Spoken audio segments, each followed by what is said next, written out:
Welcome to what I will declare one of the biggest weeks of the Miami Dolphins regular season. Week 2, Thursday night nationally televised showdown with the AFC East champions, the reigning AFC East champions, the Buffalo Bills. That's right, folks.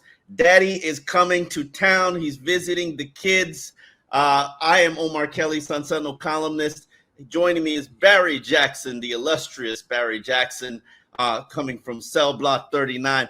Barry, this is going to be a monumental game for the Miami Dolphins. For one, I think it's going to have ramifications for who owns the AFC East and possibly who has a home field advantage. And this one is at home for the Miami Dolphins. So it's paramount that they get it. Obviously, the season's not lost if they don't. But to make it there, Barry, the Dolphins have to go through a lot of distractions carrying over from last week when Tyreek Hill got arrested and a couple of Miami Dolphins players got roughed up by the police. And then they've also got some injuries. We'll address that, but right after we talk about the body cam footage and all kinds of news, Barry, has broken out about the Tyreek Hill. What do we call it? It wasn't an arrest. It was he got a citation. And yes. He was physically removed from his car, and everyone knows the rest from there. Yes. But what they haven't seen probably is the body cam footage. And right now, we're going to show you the body cam footage from the police officers, allow you to see it in an unfiltered format, and then we'll come back and we'll give you our views on the incident that took place. Was there speeding? Move forward.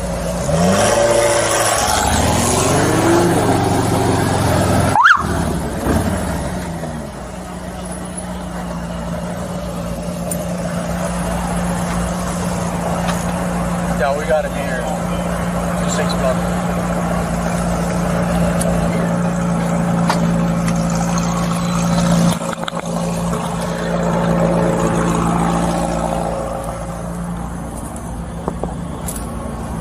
Knock on my window like that, man.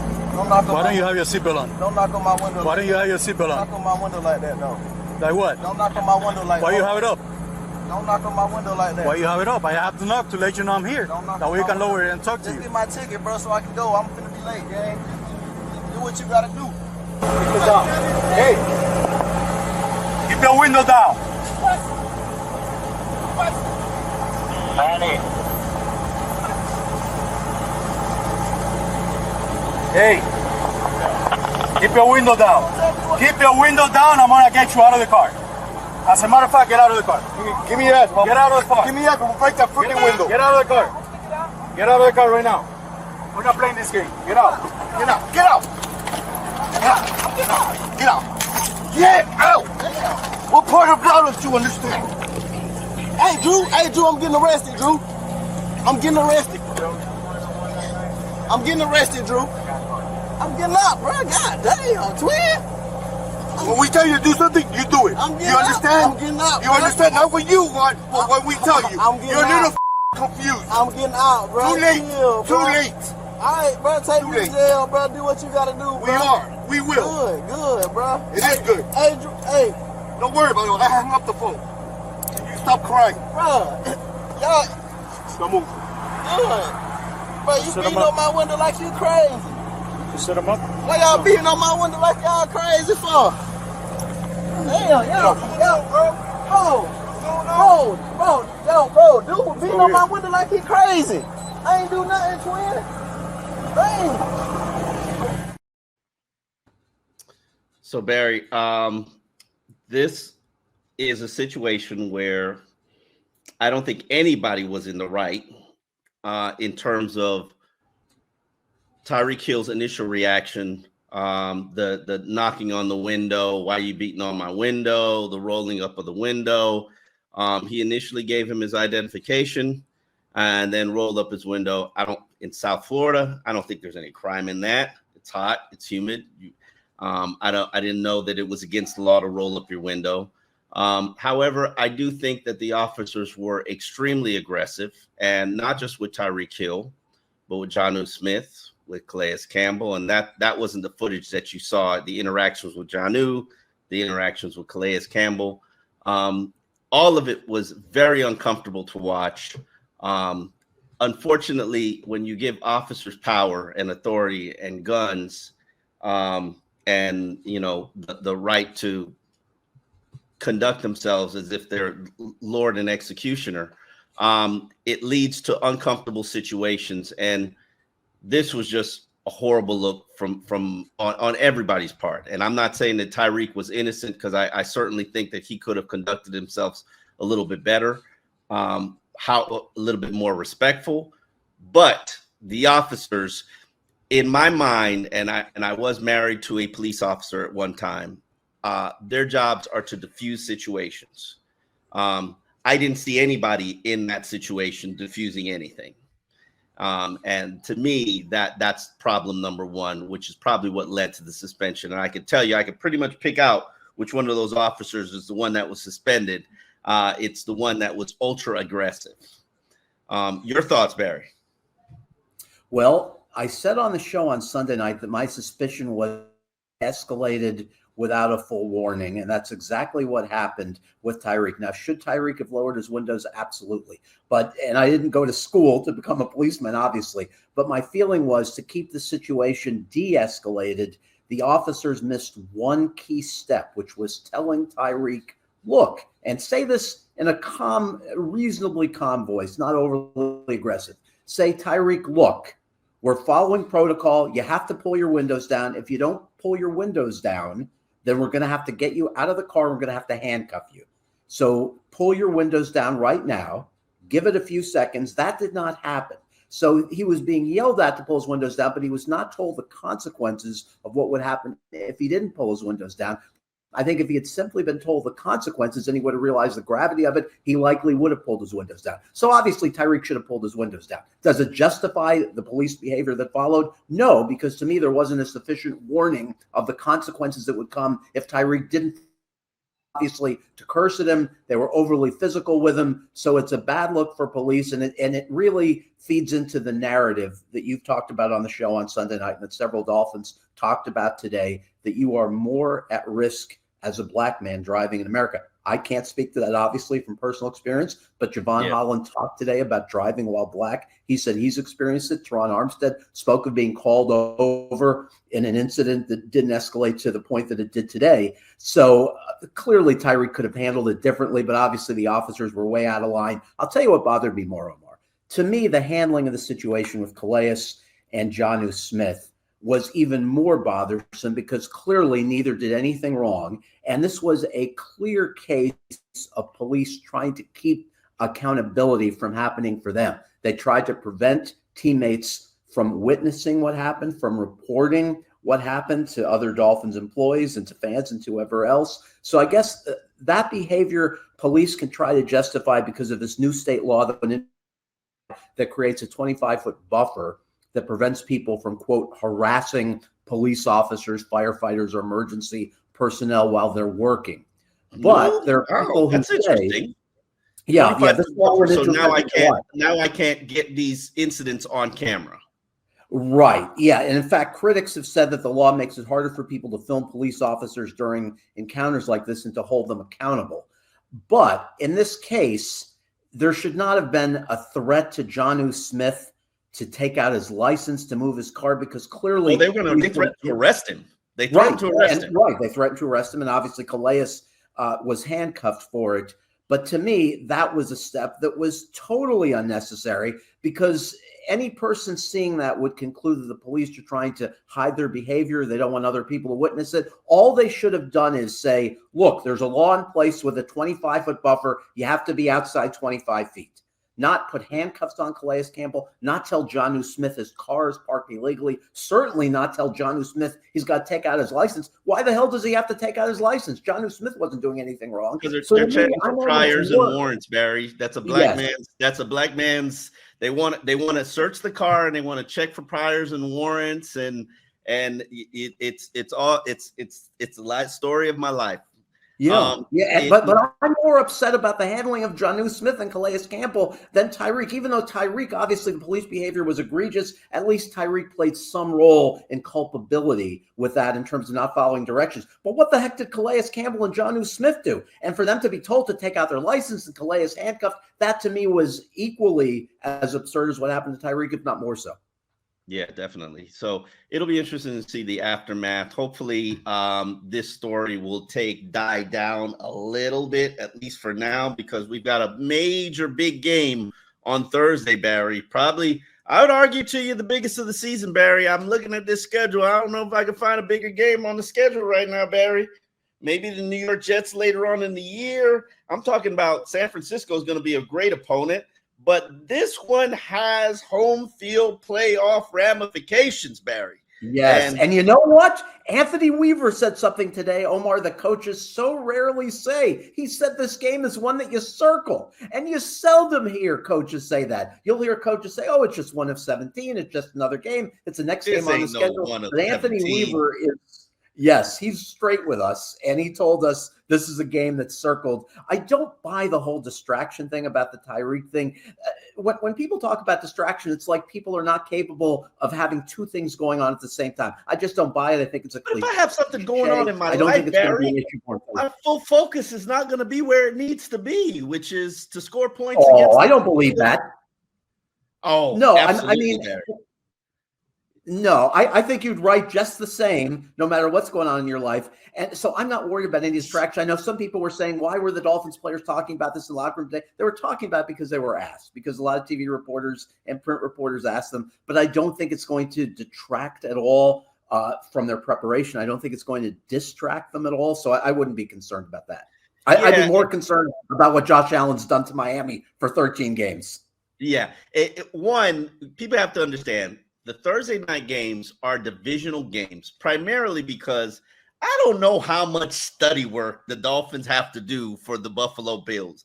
They looked at the season opener, and that's about it, because they know each other. These two teams, that's why you play these rivalry, that's why you play division games, these Thursday night games, because if you only have 4 days to prepare, which gives you one legitimate day to practice, it's about knowing your opponent and about executing. That's doing what you do and being able to execute it. The NFL doesn't care about giving you a full week's preparation. They need a product for TV on Thursday night. And this is one hell of a product, Barry. I think the nation's going to be watching this. This might be one of the most watched Thursday night games just because everybody knows there's ramifications to it. Barry, I call Josh Allen Miami's daddy, because he comes once a year. He wants visitation with his kids. You can't deny him. Listen, he has owned this franchise. Even the losses that he's taken, the two, Charles Clay dropped the pass at the end of the game that would have won the game for a rookie, Josh Allen. And then 2 years ago, he ran out of gas in the fourth quarter in the final minutes of the game. It was a game where his teammates were melting in the heat and humidity in South Florida, and they just fell short. People will say that, hey, Miami gave it a good chance in the playoff game 2 years ago, and they'll say, oh, Miami had it up in the fourth quarter last year of a loss that cost you the AFC Championship game. But this series has not been close. Not even close. And they've shown no ability at all to stop Josh Allen. What's discouraging is not only has he thrown for 281 yards on average against them per game, not only is he 11-2 against them, not only does he have more passing yards against the Dolphins than any other team, but he's run so successfully against them. He's averaged 7.5 per carry in 13 games. Again, 11-2 in those 13 career games against Miami. So they can't stop him on the ground. They can't stop him on the air. I've made the point on this show that he has absolutely abused Dolphins linebackers. When Dolphins linebackers have been in coverage against Bills players for the last 6 games, Josh Allen has 45 completions and 51 attempts, a passer rating of 134. He has consistently abused every Dolphins inside linebacker. Obviously, recently David Long and Jerome Baker, but it goes back long before that for the past 2 or 3 years. Jordan Brooks last week gave up 3 catches on 3 targets for 56 yards. So I need to see Jordan Brooks be productive against the pass. And obviously we know that David Long metric sites say he's one of the worst linebackers in the league against the pass, even though he's one of the best against the run. So I'd be very, very afraid of any of those players against James Cook out of the backfield, against Dalton Kincaid. I think you're going to have to see a lot of Javon Holland on Kincaid, and maybe even having to pick up James Cook in the backfield. How worried are you about Josh Allen killing this Dolphins defense? He's going to do what he's going to do. Don't over pursue. I've heard the rules so many years. However, there is an approach that they've tried in sporadic instances where they've had a safety spy him. I remember one time it was Walt Aikens who served as a spy. Yes. Yeah. Would you take that approach, Barry? And if so, with who? Because remember, Josh Allen is the size of a tight end. So he's not a tiny guy. Yeah. Who is the... Holland would be tempting, but then you're taking him out of coverage, and you need him in coverage. I'm not sure they have the ideal person. Remember when they tried Channing Tindall on a spy on Justin Fields a couple of years ago? That lasted all of like 4 plays, and Josh Boyer then yanked him, and we never saw Channing Tindall again for a year and a half. So I'm not sure there's the ideal person on the roster for that. I suppose you could use one of your linebackers with David Long or Jordan Brooks. What about Chop Robinson? You could use Chop Robinson, although he had 16, kind of, I don't want to say undistinguished snaps, but there was nothing, great about the 16 snaps. He had one pressure. Think about it, Barry. Think about it for a minute here. My spidey senses are going off here. Okay, Chop Robinson has all-world elite metrics, runs a 4.4, athleticism, great bend. What suppose he's a spy and just sporadically rushes from time to time? How you feeling about that? I like it. Barry? Obviously, then you're single covering a Bills receiver, which you could make the case that maybe you're in better position to do that now than last year when they had Diggs and Gabe Davis. Now you're dealing with Shakur, Keon Coleman, who's a good young rookie from Florida State. So maybe you can get away with single coverage. Certainly you can on Jaylen's side. I like that idea. To me, this is a signature Anthony Weaver game, Omar. We know what an impressive guy he is. We know what presence he has. Let's see something unique and game-changing from Anthony Weaver, not to put the pressure on him this early, but wouldn't it be something if he comes up with something like Josh Boyer did against Baltimore and Lamar Jackson on that Thursday night game where he blitzed him at a record pace? Let's see if Weaver can come up with something to disrupt Allen and do something that no Dolphins defensive coordinator has been able to do in 13 games against him. I like your idea. In fact, let's write it on a napkin, pass it to him at some point between now and Thursday, see if he does it. Let me ask you your opinion on Anthony Weaver's first game called for the Miami Dolphins. Thoughts? Impressions? I didn't think it was bad. I would have liked a little more aggressiveness, but ultimately what he did late in the game worked. And he has to thank, obviously, David Long, Ogba, Phillips for making those 3 great plays. He has to thank Javon Holland, obviously, for knocking the ball out. But one thing came to light today in his press conference with us. He said that they, as most coaches do, they work on knocking the ball out in training camp. He said they did it 1,076 times in training camp. Holland did it the most. So clearly there was some benefit to that repetition because it takes the mentality and practice and reps to do it, and that helped. Now, that's obviously not a strategic or scheme thing. That's just a basic coaching thing, but you have to give Weaver at least some credit for that. But I would like, as I was saying, I would like to see something supremely creative at some point in the next month. Thursday would be a good time to do it, which makes you think, Anthony Weaver can be a really good defensive coordinator. Again, we know he relates to players. He's got incredible presence. What an impressive man. We know he's smart. We know he played. We know he'll do a competent job. How does he call a game? Well, was there anything that bothered you a lot on Sunday? I thought they were very passive early in the game. And even in the later portion, I mean, they got the pressures and the sacks with just 4 rushers. So I'd like to see a little bit more creativity, maybe the caliber of the opponent that they were playing. Maybe they felt Trevor Lawrence was a higher end quarterback. I do not, but hey, everybody's got their own opinion. But certainly Josh Allen, upper echelon, top 3 quarterback in the NFL. You're going to be on your P's and Q's. There isn't much he hasn't seen. I think if you're going to go with Josh Allen, it's about getting him off his points, getting him on the move, not necessarily to run, but when he's on the move, the accuracy is a little bit off.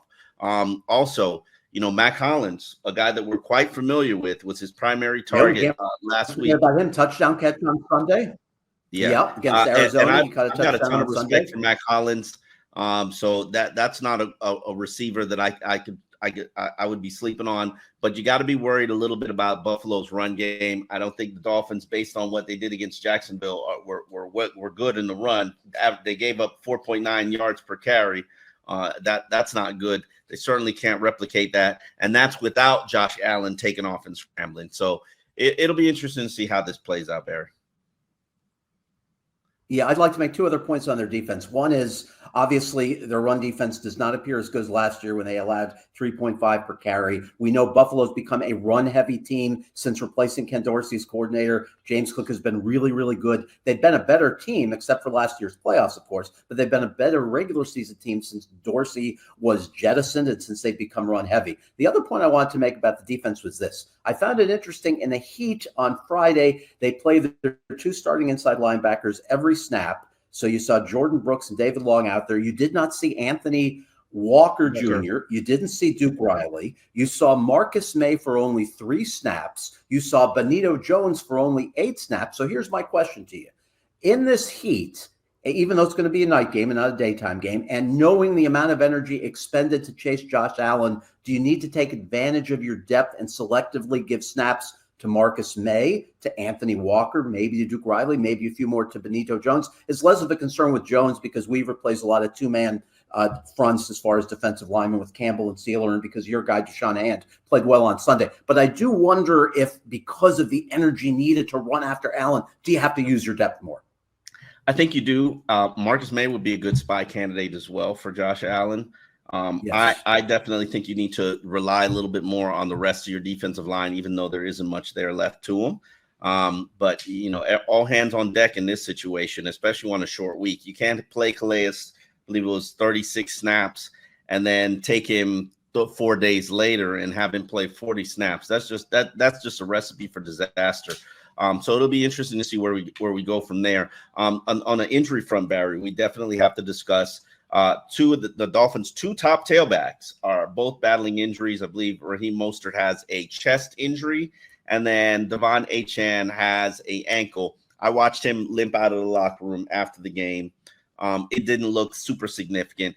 This is one thing that I would like to point out to Dolphin fans, and only the Dolphin fans that watch Dolphins in depth. A Thursday night game, they're only going to practice maybe once. They're going to do a walkthrough tomorrow. Raheem Mostert is probably not practicing on the first practice day of any week. So, they didn't practice yesterday. So, it's kind of hard to sit here and over exaggerate that these injuries are significant. Now, are the top 2 running backs playing at 100%? Absolutely not. Which is why I think we saw Jeff Wilson get infused into the play calling, and now he's the leading rusher, 5.2 yards per carry. The one thing I know about Mike McDaniel is he doesn't discriminate, and he goes with the hot hand. You're the hot hand. You're the one that's going to get the carries, the plays, the opportunities. Devon Achane had a great game catching. He did not have a great not game. Running. Yeah. Right, it was 2.6 per carry. But to me, this shows, Omar, the foresight in drafting Jaylen Wright and trading up on the 3rd day of the draft, even at the sacrifice of a 3rd-round pick next year, to trade up and pick him in the 4th round. This is exactly why, because there are durability issues with Achane, which are going to be progressively more worrisome if he starts missing games again. And with Mostert, as an advanced age, even though he's kind of a freak in nature with his speed into his 30s, that there have been some injury issues there too. So I think drafting Jaylen Wright will pay dividends on Thursday. I talked to him today. He said that he wasn't surprised that he was inactive on Sunday. He wasn't upset about it. He said, and he pointed this out, someone's clearly made the point to him that Achane was a healthy scratch in his first game at the Chargers last year as a rookie. So he said all of that is reasons why I can deal with this. I'm not upset about it. Now, as far as the injuries to the running backs are concerned, the league does require teams report injuries when players leave the game. Neither player was reported to have left the game with an injury. So that leaves you with the impression maybe in Achane's case, he could have woken up with swelling with the ankle. No, he limped out of the game. Mostert was in he limped out of the game, and they checked in after the game. So I knew about that injury. Yeah, so and Mostert actually did leave. It's odd that neither was reported to have left. Yeah. Mostert did leave the game. But we both saw him limp out of the game with 1:10 left after making the catch. Yeah. So it's with them, it's funny. Go ahead, Barry. Go ahead. Yeah. I was going to make the point that the Dolphins are not having a full practice this week. It's all walkthroughs. Today, the team said on the injury report that they would not have practiced if they had practiced. But it's interesting they say they wouldn't have. It's not phrased that they could not have. It's that the team would have held them out if they practiced. So it is conceivable that it could be just looking over an injury that's not too serious. We'll get word tomorrow with how they're listed for the game. The very well could be questionable, but obviously if there's a chance that either cough be out, and that could be announced tomorrow, then we would get clarity on tomorrow, meaning Wednesday afternoon. Yeah. So that's something that I wouldn't be too overly cautious about. Now, if you play fantasy football, I certainly would not, but it put probably, I don't know fantasy football, but keep them down or whatever, or deactivate them. But lo and behold, I think Raheem Mostert's going to be fine, and he definitely wants a piece of Buffalo, and he's had success against the Buffalo Bills. Where are you with the offensive weaponry, Barry? We expected these big F package Jonnu Smith plays, heavily involvement from the tight end, and then we came up empty, Barry. Nothing but goose eggs. I would hope so. As I was telling you Sunday, they have to unleash Jonnu tomorrow. There has to be something new and creative because consistently they haven't scored enough points against Buffalo. They did in the Skylar Thompson game, although Sealer obviously produced 7 of those 31 points in that wild card loss in Buffalo 2 years ago. They played well enough offensively in the snow game in December on a Saturday night 2 years ago. But other than that, even in the wins, they generally have not scored enough against Buffalo. The Bills are vulnerable. 2 new safeties, obviously, without Poyer, who's now here, without Micah Hyde, who's unsigned, and more importantly, no Matt Milano, who's one could make the case is one of their 2 best players on defense. He's out. Teron Johnson, a key cornerback for them, he's out. Obviously got to control Rousseau, the former UM player who had 3 sacks last week. But this is a Bills defense that is more vulnerable than it typically is. You need to score a lot of points, Omar, and you need to do something creative with Jonnu Smith. Definitely. I agree with you. I think the tight end package, but that was my one worry about Mike White. Mike White was giving Buffalo Bills all of the Jonnu Smith package. It'll be interesting to see if Mike McDaniels could get a little bit creative with it in order to free up Jonnu Smith. I was quite disappointed in the debut and the contributions that we saw from tight ends, but hopefully there's going to be a resurgence around the corner. So, Barry, this is going to be our final episode before the game on Thursday night. Let me get your predictions. I will go first. I am going to predict a 24-23 Miami Dolphins victory. I think it's going to be close. I think that the heat and humidity is going to be a factor in this game, even though it's a night game. I love the night nostalgia. I love the throwback jerseys. Hard Rock Stadium does the best thing that they do are night games. So I'm going to take the electric atmosphere and think it's going to spark the Miami Dolphins victory. You know, as much as it would be great to see the Dolphins finally beat Buffalo and reverse this success, it's hard for me to pick against Josh Allen when he has owned them. So until the Dolphins can consistently do it, I'm always going to lean toward Allen this matchup. So I would say Bills 27, Dolphins 17, something in that range. It'd be great to be talking about 2-0 start on the show next Monday, but Josh Allen has been Superman that's been impossible for the Dolphins to slay except for 2 games out of 13. Yeah, definitely. Well, we will be back after the game on Friday. So hopefully it's an outcome that you Dolphin fans desire, and we're not hitting the panic button in week 2 of the regular season. But who knows? We never know what might happen before kickoff. Hell, maybe let me not. All right, folks. We will see you on Thursday. Enjoy the game, and we will be back.